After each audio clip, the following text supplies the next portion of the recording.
So this is the continuing video from the part 5. Part 5 में बेटा मैंने discuss किया था that what are the items that are being added to the favorable balance of your cash book or passbook. Now after the add items I am going to review the less items कि कौन कौन सी values हैं जो आप minus करते हो. So quickly I would like to brief you all about the logics behind कि क्यों इन values को इन particular transactions को हम BRS में when we begin from passbook minus side put करते हैं.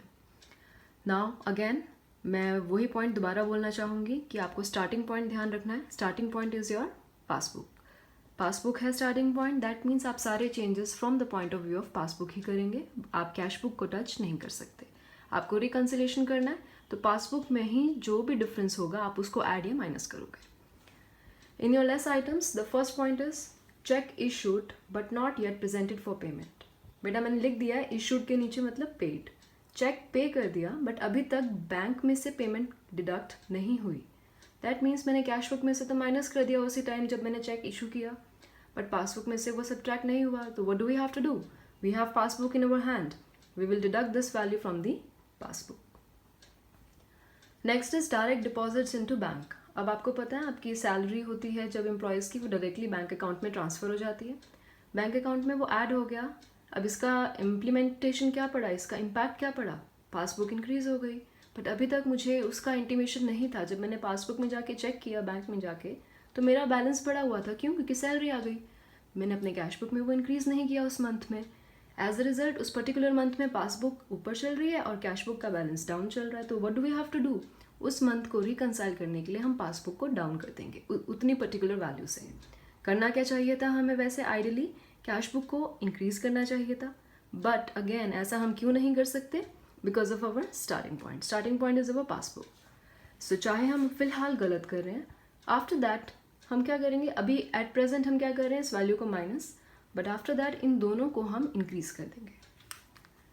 Next is your interest allowed या received by the bank. Now what do you mean by interest received by the bank? अब आपको पता है इंटरेस्ट कभी चार्ज भी हो सकता है जो ऊपर था, और कभी कभी बैंक इंटरेस्ट, सेविंग अकाउंट में इंटरेस्ट मिलता है आपको, आपके अकाउंट में पैसा इंटरेस्ट का ऐड हो जाता है ऑटोमेटिकली.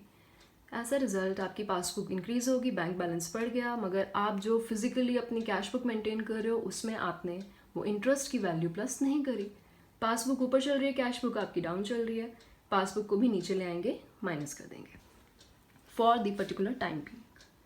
नेक्स्ट इज इसी का सिमिलर है dividend collected by bank. Banks में डायरेक्टली, अब आपको पता है जब भी शेयर कैपिटल का चैप्टर आपने पढ़ा था तो उसमें शेयर होल्डर्स को कंपनी क्या पे करती है बेटा? Time to time dividend.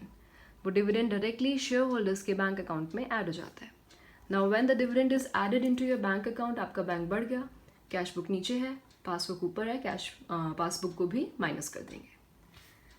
Next is any bill of exchange realized. इसका मतलब क्या है? कोई भी बिल का पैसा भी रियलाइज मतलब इंक्रीज हो गया, बढ़ गया आपके बैंक अकाउंट में. सिमिलर नेचर, पासबुक ऊपर चल रही है, कैश बुक पे कोई इम्पैक्ट नहीं है. रिकनसाइल करने के लिए फॉर द टाइम बिंग हम पासबुक को भी डाउन ले आएंगे, माइनस कर देंगे. And the last one is your any wrong credit by the bank. ये बहुत रेयर केसेस में होता है. रॉन्ग क्रेडिट का मतलब क्या हुआ? बैंक में क्रेडिट होने का मतलब होता है दिस इज योर इनकम. आपके अकाउंट में आपकी सैलरी तो आई, बट आपके कलीग की, आपके दूसरे किसी और एम्प्लॉय की सैलरी भी आ गई. फॉर एग्जांपल आपके बैंक में 50,000 आने थे बट 1 लाख आ गए. क्यों? किसी और की सैलरी भी आपके अकाउंट में क्रेडिट हो गई. तो वो गलती से हुई, क्या करें? पासबुक बढ़ गया तो उसको बैंक में से माइनस करवा देंगे, वो आपका पुट हो जाएगा माइनस साइड पे. Now once you have gone through all the particular transactions, now what do you have to do? Plus और माइनस आइटम्स का हम टोटल करते हैं. टोटल करने के बाद हम क्या देखेंगे बेटा? टोटल करने के बाद हमें इन बैलेंसेस को क्लोज करना होता है.